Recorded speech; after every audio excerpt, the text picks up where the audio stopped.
بسم اللہ الرحمن الرحیم۔ السلام علیکم ڈیئر اسٹوڈنٹس، امید ہے آپ لوگ ٹھیک ہوں گے اور آپ لوگوں کی زندگی خوشیوں کے ساتھ گزر رہی ہوگی۔ تو بڑھتے ہیں کچھ اور اشعار کی تشریح کی طرف، لیکن میرے چینل پہ ہر نئے آنے والے ان کو چاہیے کہ چینل کو سبسکرائب کریں اور گھنٹی کا بٹن بھی دبائیں تاکہ میری ہر ویڈیو آپ کو وقت پہ پہنچتی رہے یا وقت پہنچتی رہے۔ تو اس ویڈیو میں شعر نمبر 2 کی تشریح کی طرف بڑھتے ہیں۔ یہ شعر نمبر 2 اس طرح ہے کہ یہیں پھیرتے ہیں شریف آدمیوں کی صورت، یہیں پھیرتے ہیں شریف آدمیوں کی صورت، دشت میں خاک اڑائی نہیں، وحشت نہیں کی۔ اصل میں یہ جو ظفر اقبال کی شاعری ہے، تو یہ اصل میں کیا ہے، ان کی شاعری دوسرے شعراء کے مقابلے میں یعنی حقیقت سے جڑی ہوئی ہے۔ دوسرے شعراء بقول علامہ اقبال رحمۃ اللہ کے حوالے سے کہ دوسرے جو شعراء شاعری کرتے تھے تو ان کے ذہن پہ یعنی محبوب سوار تھا، ان کے ذہنوں پہ وہ خیالی باتیں سوار تھیں، وہ خیالی باتوں کے پلاؤ زیادہ پکاتے تھے اور کبھی کبھار وہ ہوائی محل زیادہ تعمیر کرتے تھے۔ تو اسی وجہ سے علامہ اقبال رحمۃ اللہ بھی ان کے خلاف یا اسی طرح ان کے حوالے سے یہی بتاتے ہیں۔ لیکن یہاں پہ جو ظفر اقبال کی شاعری ہے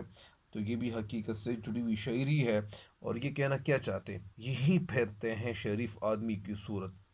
یعنی میں یہی پہ پھرتا رہتا ہوں، یہاں پہ میں یعنی چکر لگاتا رہتا ہوں۔ شریف آدمیوں کی صورت یعنی شریف لوگوں کی طرح، صورت مطلب کی طرح، دشت میں خاک اڑائی نہیں، دشت کے معنی ہے صحرا، صحرا چٹیل میدان ویران، اڑائی نہیں یعنی میں نے خاک اڑانے کی کوشش نہیں کی، وحشت نہیں کی۔ وحشت کے معنی کیا ہے، یعنی میں نے ڈر محسوس نہیں کیا، میں نے خوف محسوس نہیں کیا۔ شاعر اس شعر کا جو مطلب بتاتا ہے، اس کا جو مفہوم بتاتا ہے، اچھا یہ نظر نہیں آ رہا، مفہوم بتاتا ہے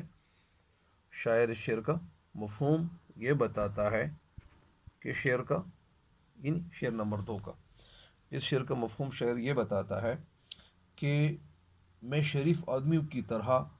میں پھرتا رہتا ہوں، یعنی چکر لگاتا رہتا ہوں، یہاں پہ اپنے گاؤں میں یا اپنے شہر میں ادھر ادھر گھومتا پھرتا ہوں، لیکن یہ تو میں کرتا رہتا ہوں، لیکن ساتھ ساتھ میں نے صحرا پہ جا کے اپنے سر پہ میں نے خاک نہیں ڈالی، اور نہ میں پاگل پنا، اور نہ میرے اوپر پاگل پن کے دورے پڑے، مطلب میں پاگل نہیں بنا اور میں صحراؤں میں ادھر ادھر میں نہیں گھوما پھرا ہوں۔ کیا کر لیا ہے میں نے، یعنی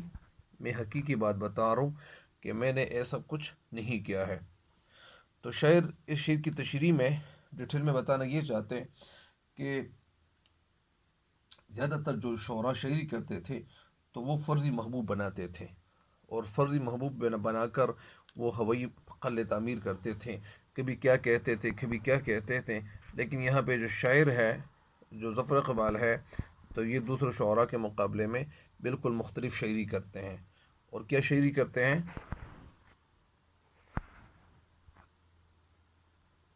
ان کی شاعری بالکل مختلف ہے۔ اچھا، تو کہنا یہ چاہتے ہیں کہ ہم نے سنا ہے، شاعر کہتے ہیں کہ ہم نے سنا ہے کہ بے شمار بہت سارے لوگ ایسے ہوتے ہیں، ایسے عاشق گزرے ہیں یہاں اس جہان میں، جنہوں نے محبوب کے عشق و محبت میں یعنی پڑھ کر یا ڈوب کر اپنے شہر کو چھوڑا، صحراؤں کا رخ کیا، صحراؤں کی طرف چل نکلتے تھے،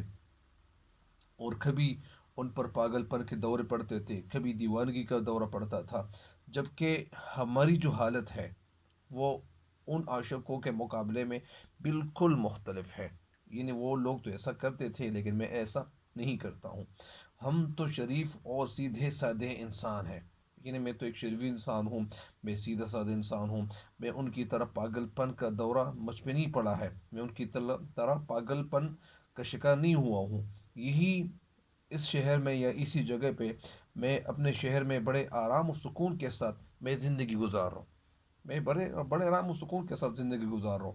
نہ تو ایسے عشقوں کی طرح میں شہر چھوڑ کر کہیں صحراؤں کا میں نے رخ کیا ہے، اور نہ میں نے اپنے سر پہ خاک اڑائی ہے، اور نہ میں کہیں پاگل بن کر شکار ہو گیا ہوں، نہ دیوانہ بن کر میں گلی گلی میں کوچے کوچے میں نے کبھی گھوما پھرا بھی میں نہیں ہوں۔ یعنی پرانے دور میں ایسا لوگ کرتے تھے کہ جب وہ کسی جگہ پہ عاشق ہو جاتے تھے تو ظاہری بات ہے کہ اپنے سر پہ خاک اڑاتے تھے، اور کبھی ایک جگہ جاتے کبھی دوسری جگہ جاتے، اور لوگ کہتے کہ یہ پاگل ہے یا یہ ایسے ہے ویسے ہیں، یہ ساری باتیں لوگ بناتے تھے، اور ایک فرضی محبوب اپنے سامنے رکھتے تھے اور وہ شاعری کرتے تھے۔ لیکن شاعر یہاں پہ ظفر اقبال کی جو شاعری ہے، یہ دوسرے شعراء کے مقابلے میں ان کی شاعری کیا ہے، حقیقت سے قریب شاعری ہے، اور یہ کہنا یہ چاہتے ہیں کہ میں دوسرے لوگ جو پاگل پن کے شکار ہو جاتے تھے تو میں ان کی طرح بالکل نہیں ہوں، میں سیدھا سادہ انسان ہوں، میں شریف آدمی کی طرح زندگی گزار رہا ہوں۔ دوسرے لوگ تو ایسا کرتے تھے کہ وہ صحراؤں کی طرف چل نکلتے تھے اور وہاں چلے جاتے تھے اور وہاں بیٹھے رہتے تھے، پڑے رہتے تھے، لیکن میں ان کی طرح عاشق نہیں ہوں، میں ان سے ذرا تھوڑا مختلف ہوں۔ تو یہ شعر کی تشریح مکمل ہو گئی ہے، شعر نمبر 3 کی طرف بڑھتے ہیں۔ خاص ہم سے تو کوئی تھا ہی نہیں تیرا سلوک، خاص ہم سے تو کوئی تھا ہی نہیں تیرا سلوک، اور ہم نے بھی تیرے ساتھ رعایت نہیں کی۔ خاص کے منی ہے وی آئی پی بننا، سلوک برتاؤ کو کہتے ہیں، سلوک کسے کہتے ہیں، برتاؤ کو کہتے ہیں، اور ہم نے بھی تیرے ساتھ رعایت نہیں کی۔ رعایت کا مطلب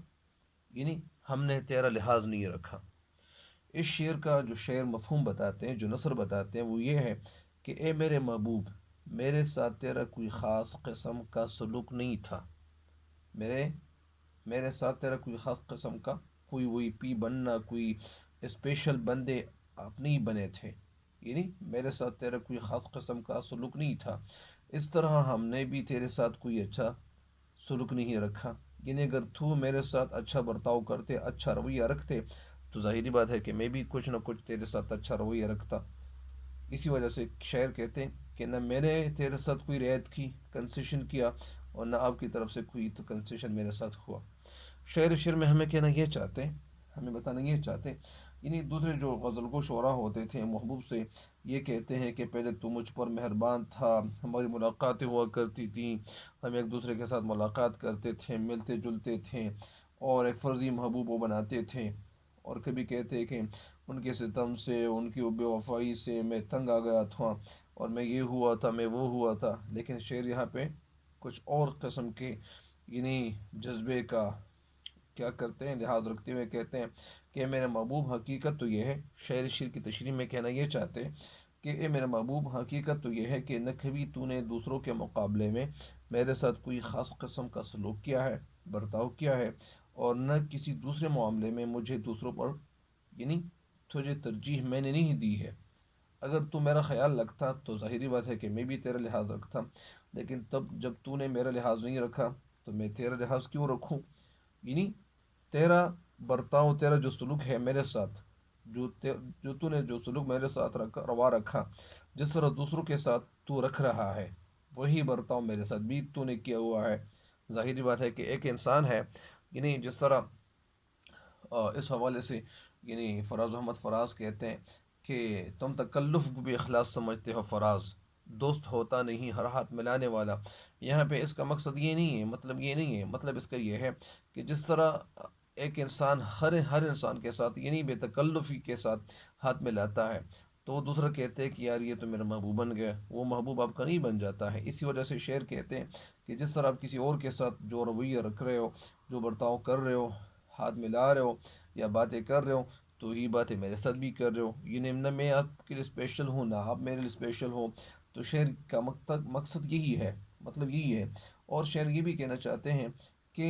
یہ جواباً وہ کہتے ہیں کہ ہم نے بھی تجھے کوئی خاص اہمیت نہیں دی ہے، اور نہ تیرے ساتھ کسی معاملے میں کوئی ہم نے رعایت کی ہوئی ہے، اور یا دوسروں پر تجھے ترجیح دی ہے، یعنی نہ میں نے تجھے کوئی ترجیح دی کسی معاملے میں، نہ میں نے تیرے ساتھ کوئی رعایت کی، نہ کوئی رعایت برتی، لہٰذا ہمارا اور تمہارا جو حساب ہے وہ کیا ہے، وہ ایکول ہے، وہ برابر ہے، اور اسے ہم محبت یا دوستی کا نام ہم نہیں دے سکتے۔ یعنی شاعر کہتے کہ دوستی تو وہ ہوتی ہے کہ جب دوستی کا لحاظ لوگ رکھ لیں، پاس لحاظ رکھیں، لیکن شعر کہتے ہیں کہ میرے محبوب نے میرے تیرے ساتھ کوئی اچھا رویہ رکھا، نہ تو نے میرے ساتھ اچھا کوئی سلوک کیا ہے، نہ میرے تیرے ساتھ اچھا سلوک کیا ہوا ہے، تو اسی وجہ سے معاملہ برابر ہے۔ لیکن شعر کا مقصد یہاں پہ یہی ہے، اور اس شعر کی تشریح مکمل ہو گئی ہے۔ مجھے امید ہے کہ اب اس شعر کی تشریح سے انشاءاللہ استفادہ ضرور کریں گے۔ تو انشاءاللہ آئندہ میں حاضر ہو جاؤں گا آپ کی خدمت میں انشاءاللہ۔ تو تب تک کے لیے دیجیے گا ہمیں اجازت۔ اللہ نگہبان۔